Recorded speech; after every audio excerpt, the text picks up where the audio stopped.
반갑습니다. 평범한 사람들 T본입니다. 오늘의 시승차 마세라티 콰트로포르테 그란 루소 모델입니다.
제가 지난번 촬영기가 어떤 차였는지 제 기억이 안 나는데 제가 땡볕에서 촬영을 좀 오랫동안 해가지고 더위를 좀 먹었습니다. 그래서 오늘 제정신이 아닐 수도 있어요. 그래서 시청하실 때 유의를 해주시기 바랍니다. 오늘 마세라티 콰트로포르테 모델을 가지고 나와봤습니다. 이 콰트로포르테 차량 같은 경우는 스텔란티스 그룹 산하에 있는 마세라티 브랜드에서 판매 중인 대형 고급 세단 모델이라고 보시면 될 것 같습니다. 마세라티 모델 중에 가장 상급 라인업에 속하는 모델이라고 생각을 해주시면 될 것 같아요. 콰트로포르테, 이 콰트로라는 단어는 제가 아우디 차량들 시승했을 때 많이 사용했던 단어거든요. 콰트로, 4개 4개를 뜻하는데 포르테가 문짝 이렇게 직역하면 이렇게 되더라고요. 그러면 문짝 4개인가요? 네, 그렇게 직역을 하면 될 것 같아요. 그래서 이 콰트로포르테 같은 경우는 최초 1세대가 1963년에 출시를 해서 판매를 했고요. 현재는 6세대 모델이 2022년형 모델로 해서 판매를 하고 있다라고 생각을 해주시면 됩니다. 보통은 이제 국가 원수용으로 하면 자국 차량들을 이제 의전용 차량으로 사용하는 경우가 있거든요. 그렇기 때문에 이 이탈리아에서는 이 콰트로포르테 차량이 국가 원수용으로 의전용 차량으로 사용되고 있다고 합니다. 그렇죠. 사실상 이탈리아 자동차 브랜드 다양한 브랜드가 있어요. 파가니도 있고 람보르기니도 있고 페라리도 있고 이렇게 있는데, 그렇죠, 따지고 보면 의전용 차량을 판매하는 데가 없군요. 그렇게 되는 거죠. 어쨌든 그만큼 이 콰트로포르테 대형 세단, 그러니까 고급 세단의 포지션에 위치하고 있기 때문에 뭐 의전용으로도 활용을 하고 있다라고 생각을 해주시면 될 것 같아요. 어쨌든 이 콰트로포르테 국내 시장 같은 경우는 5세대 모델부터 한국에 정식적으로 수입이 돼서 판매가 되기 시작했다고 합니다. 당시 엔진 트림으로 보면 페라리 V8 F136 코드명의 엔진이 적용된 모델로 판매가 되었다고 하네요. 그리고 지난번 마세라티 차량들 다양한 차량들 시승을 했습니다. 기블리부터 해서 르반테 차량까지 다양한 트림으로도 시승을 했는데, 이 콰트로포르테도 마찬가지로 2021년을 기점으로 해서 디젤 라인업은 모두 단종이 됐다라고 생각을 해주시면 됩니다. 그러면 오늘 시승하고 있는 콰트로포르테 모델 판매 트림을 좀 살펴보도록 하겠습니다. 우선 21년형, 22년형 이렇게 좀 설명을 드릴 수 있을 것 같은데요. 21년형 모델 같은 경우는 총 5개의 트림으로 판매가 되었습니다. 그리고 22년형으로 오면서 4개의 트림으로 변경이 됐다라고 생각을 해주시면 될 것 같아요. 근데 여기서 한 가지 조금 유심히 보셔야 될 게, GT라는 트림이 있기는 한데 보통 기블리와 르반떼에서 GT 트림이라고 하면 2.0L 가솔린 엔진 여기에다가 48V 마일드 하이브리드 시스템이 적용된 모델을 이제 통칭해서 이제 GT 트림에 이제 적용이 된 이 라인업으로 판매를 했었는데, 이 콰트로 포르테 같은 경우는 GT 트림이라고 해서 2.0L 가솔린 엔진이 적용되지는 않습니다. 그러니까 현행 GT 트림이라고 하면 기블리와 르반떼 트림에서 모데나 트림에 적용된 V6 350마력 가솔린 트윈터보 엔진이 GT 트림 라인업이라고 보시면 될 것 같고요. 그리고 기블리와 르반떼에서 모데나 S 트림에 적용돼 있던 라인업이 콰트로 포르테에서는 모데나 트림이다, 이렇게 생각을 해주시면 될 것 같아요. 그러니까 트림에서 조금은 차이가 있습니다.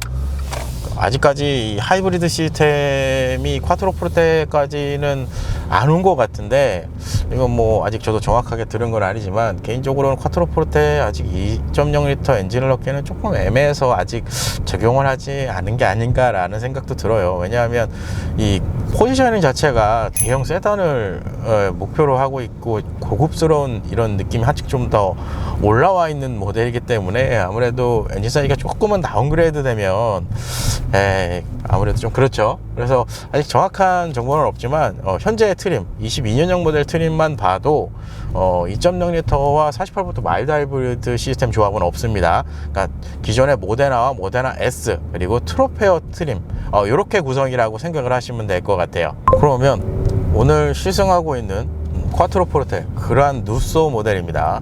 공식 판매 가격을 확인해 보도록 하겠습니다. 당시 판매 가격을 살펴보면 1억 7,460만 원으로 판매가 되었던 모델이 바로 이 그란 루소 모델입니다. 그렇게 되면 현재 22년형 트림과 판매 트림을 직접적으로 비교를 하면 현행 GT 트림과 가격이 비슷하다고 보시면 될 것 같아요. 그러면 아무래도 여기서 이제 가장 비싼 트림은 역시나 트로페어 모델이거든요. 가격 차이가 좀 상당히 크죠. 아무래도 V8 엔진에다가 그렇죠, 콰트로 포르테 가장 상위 모델 라인업에서도 가장 비싼 트림이기 때문에 이 대부분의 옵션들이 추가가 된 구성 때문에 가격이 이렇게 조금 많이 차이가 나지 않나라는 생각이 들어요. 역시나 트로페어 모델의 가장 큰 장점, 가장 큰 메리트는 엔진 파워트레인 구성이지 않을까라는 생각이 듭니다. V8 3.8L 엔진이 적용이 되어 있기 때문에 상당히 그렇죠, 차량 가치로 보면 이렇게 차이 나는 것도 어느 정도 좀 수긍이 되는 느낌이기도 해요. 그렇기 때문에 사실상 오늘 차량이 콰트로 포르테 그란 루소 당시 트림만 봐도 거의 이제 엔트리급, 가격이 그래도 조금은 저렴한 모델에 속하는 라인업이기 때문에 가격 차이가 이렇게 좀 발생이 된다라고 생각을 해주시는 게 편하실 것 같아요. 그러면 오늘 시승하고 있는 콰트로 포르테 그란 루소 모델입니다.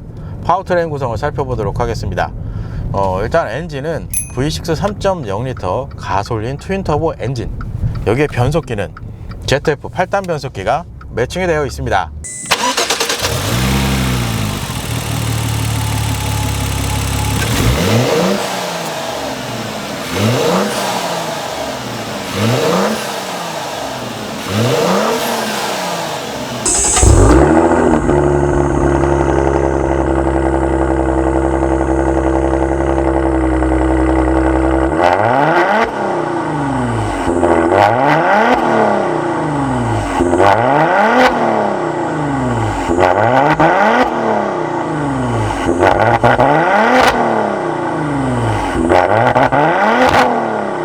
그래서 최고 출력 350마력, 최대 토크 51.5kg/ms 스펙을 가지고 있어요.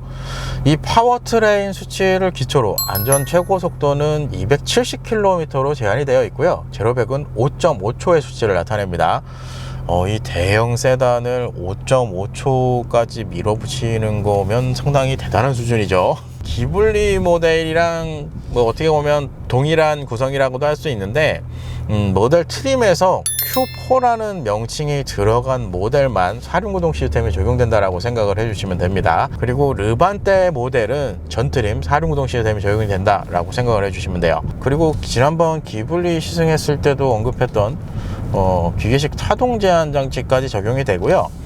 여기에다가 스카이옥 댐핑 컨트롤 시스템까지 적용이 됩니다.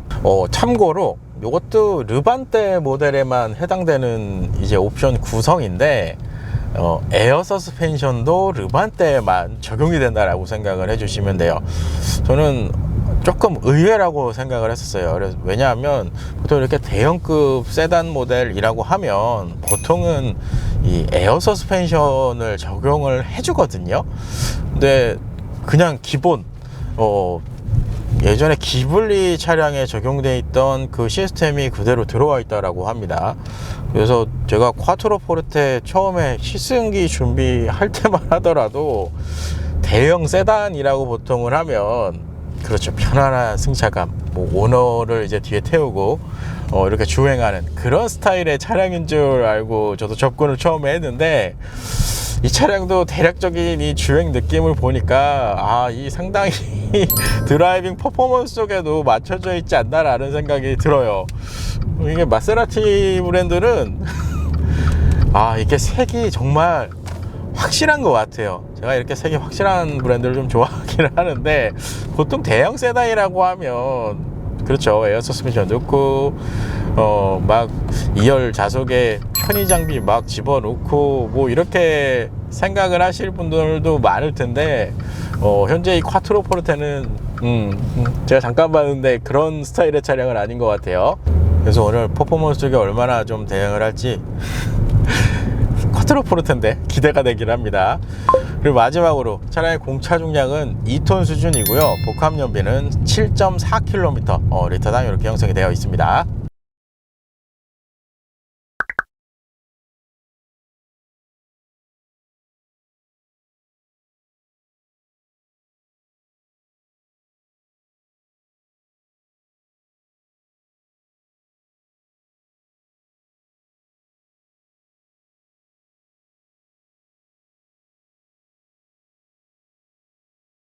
그래서 대략적인 차량의 스펙은 이렇게 좀 정리를 할 수 있을 것 같아요. 마세라티 콰트로 포르테 모델 1열 실내 옵션 구성을 살펴보도록 하겠습니다. 일단 전체적인 인테리어 구성을 보시면 제냐 인테리어 그리고 제냐 헤드라이닝 구성이 적용이 되고요. 여기에다가 지난번 기블리 모델에서도 봤던 구성인데 라디카 우드 트림까지 적용된 구성이다 라고 생각을 해주시면 될 것 같아요. 인테리어는 지금 보시는 것처럼 레드 색상의 가죽이 적용된 구성이라고 할 수 있습니다.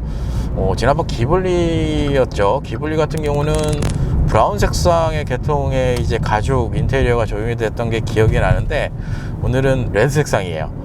지난번이랑 조금 다르게 느껴지는 건, 제가 이 제냐 인테리어 트림을 약간 이 젊은 듯한 인테리어의 느낌이 납니다 라고 제가 언급했던 게 기억이 나요.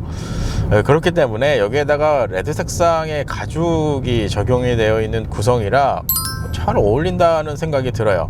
근데 이제 우드가 좀 들어가 있어서 애매하기는 한데, 전체적인 이 인테리어 구성은 마세라티 브랜드에서 항상 공통적으로 느껴지는 부분입니다. 이 부분은 고급스러운 느낌을 잘 살려놨다라는 생각이 들고요. 무엇보다도 제가 항상 설명드리지만 소재 이런 거에 대해서는 정확히 모르는데, 이 모르는 사람이 이 탑승을 해도 이 소재가 정말 좋은 소재를 썼다라는 느낌을 좀 줄 정도로 인테리어 구성면에서는 괜찮다, 이렇게 좀 설명을 드릴 수 있을 것 같아요. 지금 보니까 A필러와 B필러, 지금 C필러 쪽은 제가 잠시 후에 2부에서 설명을 자세하게 해드리겠지만, 지금 보이는 걸로는 A필러와 C필러 이쪽 안쪽에 이 알칸타라 재질이 들어가 있어요.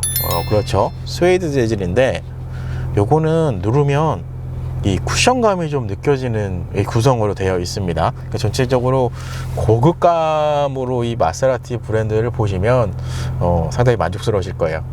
그리고 이 우드 같은 경우는 기존의 르반떼 기블리에 적용되어 있던 구성이랑 좀 차이점이라고 할 수 있는 건, 이 라디카 우드 트림 자체가 상당히 넓은 부분에 적용이 되어 있다라는 느낌을 좀 줘요. 이런 부분 때문에 이 쿼트로포르테라는 차량에서 느껴지는 이 고급스러운 분위기가 좀 한층 더 올라가지 않나라는 생각이 들어요. 우드를 정말 많이 썼어요. 다양한 공급색. 그리고 이 라디카 우드 트림은 도어 트림, 그리고 이 센터 터널, 변속기 주변까지 아낌없이 적용이 된 구성이라고 할 수 있습니다. 마세라티 브랜드의 장점이죠. 인테리어 구성이 한번 적용이 되면 상당히 넓은 부분에 인테리어 트림을 적용해 줍니다. 그리고 보이는 계기판 2개, 아날로그 타입의 클러스터가 적용된 계기판 구성입니다. 뭐 이거는 지난번 르반떼 기블리 모델 시승했을 때도 설명을 드렸던 구성인 것 같은데요. 가운데 7인치 디스플레이를 통해서 다양한 정보로 표시가 가능합니다. 그리고 계기판 좌측 헤드라이트와 조명 관련 다이얼 구성이 적용이 되어 있습니다. 안개등까지 적용이 되어 있고요. 안개등은 푸시 이렇게 써 있습니다. 그리고 우측에 다이얼 2개 나열되어 있는데 이거는 조명 강도라고 보시면 될 것 같아요. 세기 뭐 이렇게 생각을 하시면 됩니다. 그리고 이 하단에 작은 수납판까지 마련되어 있는 구성이네요. 그리고 도어 트림부, 지금 도어 트림 보시면 알겠지만 제냐 이 인테리어 구성을 정말 넓게 사용했어요. 도어 트림에도 도어 트림 레버 앞쪽에 메모리 시트 구성까지 적용이 되어 있습니다. 그래서 메모리는 총 2개까지 저장이 가능하다라고 생각을 해주시면 됩니다. 그리고 시트의 구성 12웨이 방식의 컴포트 가죽 시트가 적용이 되어 있습니다. 물론 전동 방식입니다. 메모리 시트는 좀 전에 설명을 드렸고요. 기본적인 착자감은 대형 세단이라는 걸 생각을 하고 접근을 하시면 살짝은 탄탄한 이 느낌이 느껴지는 구성이다라고 생각을 해주시면 돼요. 장점이라고 할 수 있는 건 그러니까 이게 전반적으로 스포츠 드라이빙 쪽에 맞춰져 있는 느낌이 나는데 2부에서 2열에 앉아서도 이제 착자감을 확인해 보겠지만 1열 시트에 앉았을 때는 정말 스포츠 드라이빙을 해도 될 만큼의 이 탄탄한 승차감, 그리고 몸을 잘 잡아주는 느낌을 만들어 줍니다. 참 이거는 마세라티 브랜드는 이게 뭔가 딱 정해져 있는 느낌이 나요. 이 구성만 봐도. 그리고 마세라티 브랜드 공통적인 특징이죠. 사이 서포트는 없고요. 대신에 이 가운데 안쪽에 보시면 레버가 하나 있거든요. 이 레버를 조절을 하면 페달, 높낮이까지 조절을 할 수 있는 구성이 적용이 되어 있습니다. 이 파워풀 페달 구성은 괜찮은 것 같아요. 이게 저도 이거 사용을 해보니까 스티어링 휠도 잠시 후에 설명을 드리겠지만 전동, 하단에 페달 높이까지 전동 이렇게 되어 있으면 정말 자신의 체형에 맞게 딱 조절을 할 수 있는 구성이 되어 있다라고 생각을 해주시면 돼요.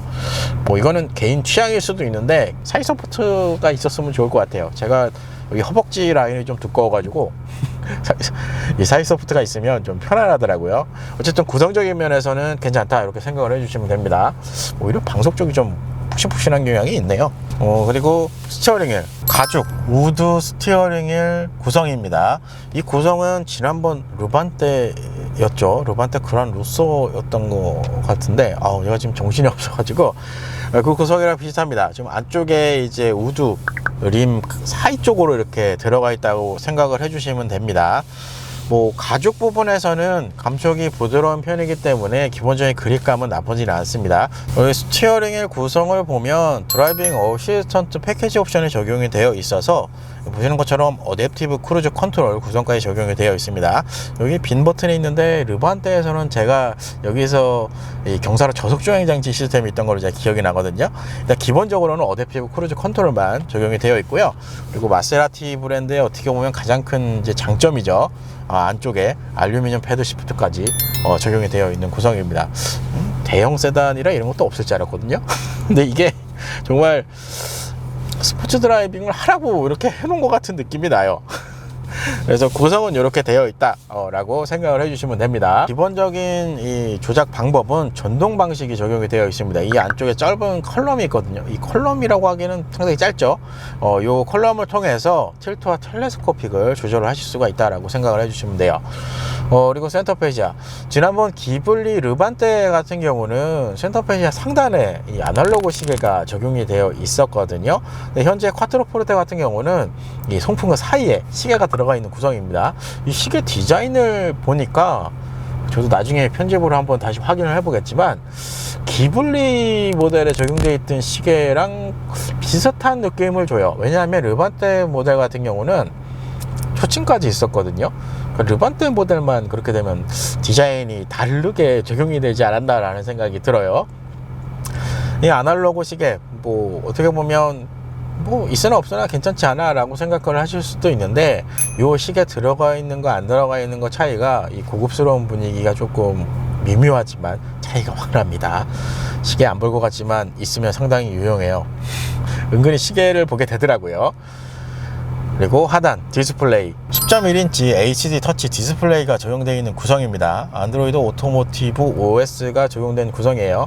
뭐 이거는 기블리 르반테에 적용되어 있는 이 마세라티 모델의 공통적인 구성 사항이라고 보시면 될 것 같아요. 이쪽 앱 쪽에 가면 전체 이제 메뉴까지 확인을 하실 수가 있고요. 이거 기블리랑 똑같네요. 리어 선쉐이드는 여기서도 이렇게 조절을 하실 수가 있습니다. 그리고 미디어, 현재 모델 같은 경우는 하만카돈 사운드 시스템이 적용이 되어 있어요. 그래서 10개의 스피커 그리고 약 900W의 용량을 가진 모델이라고 합니다. 기본 구성에 포함이 되어 있는 것 같아요. 이 하만카돈은. 마세라티는 여기서 이제 상급으로 가면 바우스 앤 윌킨스 시스템이 들어갑니다. 그리고 미디어 쪽에 들어가면 애플 카플레이 지금 표시가 된 게 보이실 건데, 기본적으로 애플 카플레이 안드로이드 오토를 사용하실 수 있는 구성입니다. 그리고 설정란 한번 가볼까요? 안전 및 주행 보조 기능 들어가면 현재 차량도 다양한 에이다스 시스템이 적용된 구성입니다. 지금 보시는 것처럼 정반 충돌, 보행자 긴급 제동, 랜 키핑, 액티브 사각지대 경고, 주행 중 전방 파크 어시스트 이렇게 적용이 되어 있는 구성이에요. 서라운드 뷰는 한번 볼까요? 지금 이쪽에 말고 홈키 가서 차량 가서 컨트롤 이쪽에 가면 서라운드 뷰 이렇게 서라운드 뷰까지 적용이 되어 있는 구성입니다. 거의 대부분의 에이다스 시스템 다 들어가 있다고 보시면 될 것 같아요. 그렇기 때문에 상당히 그래도 도움을 많이 받습니다. 운전자 보조 시스템이라는 구성으로. 지난번 차량들에서 설명을 거의 다 드린 구성이기 때문에 그렇죠. 그럼 컨트롤 좀 한번 가볼까요? 현재 모델 투존 타입의 에어컨이 적용이 되어 있습니다. 그렇기 때문에 1열은 좌우 독립으로 온도를 설정할 수 있다고 생각을 해주시면 될 것 같고요. 디스플레이 하단에 물리 버튼까지 추가로 마련이 되어 있기 때문에 디스플레이를 사용하시던지 아니면 하단에 물리 버튼을 사용해서 온도를 컨트롤할 수 있다라고 생각을 해주시면 될 것 같아요. 시트 휠 쪽으로 한번 가볼까요? 이쪽 가시면 기본적으로 1열에는 통풍과 열선 시트까지 제공이 되어 있고요. 여기에다가 스티어링 열선까지 이쪽에서 조작을 하실 수가 있습니다. 요거만 있어도 운전하시는데 그렇죠, 상당히 쾌적하게 주행을 하실 수 있다라고 생각을 해주시면 돼요. 그리고 디스플레이 하단 컨트롤은 여기 설명을 드렸고, 센터트럭 가장 앞단입니다. 근데 구성으로만 보면 이 센터페시아 가장 하단 쪽인데, 이쪽에는 이제 미디어를 어떻게 보면 구성할 수 있는 포트들이 마련이 되어 있다고 생각을 해주시면 돼요. 이쪽에 이제 USB 포트가 마련이 되어 있고요. USB는 A 타입과 C 타입 포트 이렇게 각 하나씩 마련이 되어 있습니다. 그리고 스마트폰 무선 충전 시스템까지 이쪽에 구성이 되어 있어요. 스마트폰 무선 충전 시스템은 이 안쪽으로 밀어넣는 방식으로 되어 있습니다. 구조가 조금 특이하기는 하죠. 그리고 다음은 변속기 주변입니다. 우선 변속기 우측 라인에는 컵홀더 2개 들어가 있고요. 컵홀더 사이에 12V 파워 아울렛까지 적용되어 있는 구성이네요. 드라이브 모드 버튼이 좀 눈에 들어오실 거예요. 첫 번째 있는 건 ESC 오프 버튼이고, 두 번째 건 소위 말해 이제 스탑앤고 버튼이라고 보시면 될 것 같고요. 드라이브 모드는 아이스, 스포츠 이렇게 두 가지만 지금 보이실 건데, 노멀 모드까지 하면 3개의 드라이브 모드를 제공을 해줍니다. 거기에다가 이 댐핑 컨트롤 시스템까지 활성화하는 버튼으로 구성이 되어 있다고 생각을 해주시면 돼요. 그리고 센터 콘솔, 이거는 지난번 기블리 CLA랑도 비슷한 구성인 것 같은데, 우선 안쪽에 12V 파워 아울렛 구성까지 들어가 있고요. 마세라티 센터 콘솔의 좀 특징이라고 할 수 있는 건 제일 하단 쪽에도 컵홀더를 사용하게끔 디자인 구성을 해놨어요. 그런 좀 장점이 있다라고 보시면 될 것 같고요. 센터 콘솔 사이즈는 뭐 그래도 차량 포지션을 봤을 때 그래도 무난한 스타일의 콘솔 사이즈를 제공해 준다 라고 생각을 해주시면 됩니다. 그리고 루퍼 쪽에는 썬루프, 일반 썬루프가 들어가 있어요. 한 가지 의외라고 생각했던 건 파노라마 썬루프가 들어가 있을 줄 알았는데 1열에만 이제 구성이 되는 전동 썬루프가 들어가 있다라고 생각을 해주시면 됩니다. 이게 손잡이에도 스웨이드로 감싸놨군요. 이런 좀 섬세함이 있네요. 그래서 1부는 이렇게 마무리를 하고요. 2부 차량 성능으로 다시 찾아뵐 수 있도록 하겠습니다.